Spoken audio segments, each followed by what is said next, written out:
13 different companies offer this service in Montana. A controversy over pricing and insurance coverage has led a legislative committee to review the services.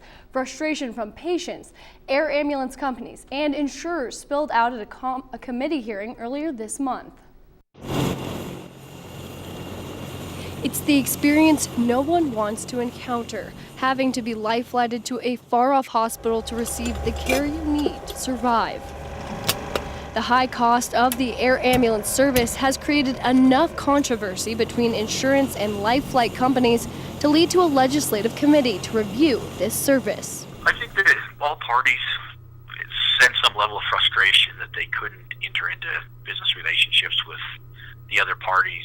The frustration is about money charged by some air ambulance providers and the amount of money that insurance companies will reimburse those flight companies. We've got 10 providers in the state of Montana that are in network and have agreed to that or lower rates. Now when the insurance carriers are capping, in essence, and deciding what our services are going to be reimbursed at, it not only jeopardizes our ability to provide this service, ultimately those struggles and the price to be paid gets passed down to the patients. It's really some of the out-of-state providers that have come in the last couple of years whose rates are significantly higher. It's not our responsibility to make a private business model sustainable, and we certainly shouldn't be obligated to pay Summit, for example, whatever they want to charge. Despite this controversy, some air ambulance providers do have contracts with Medicare and insurance companies. St. Vincent Hospital in Billings for 36 years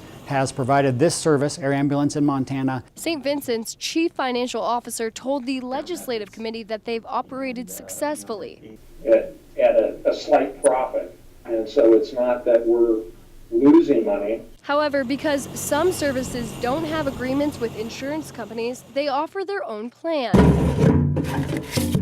When checking your mail, you may have opened a letter that looks a lot like this one, and that's a membership application for an air ambulance company. But is it the right choice?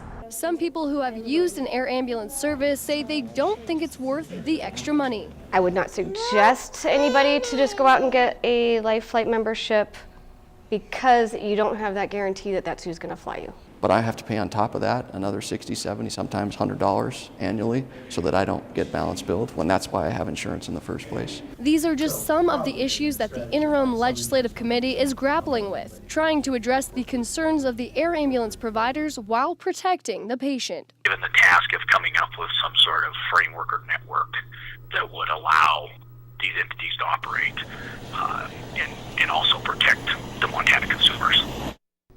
Jesse Laslovich chairs that new working group. He tells me one of the biggest challenges for the state is that air ambulance service is not federally regulated. Make sure to join me tomorrow for the final part of my special series on this life-saving transportation.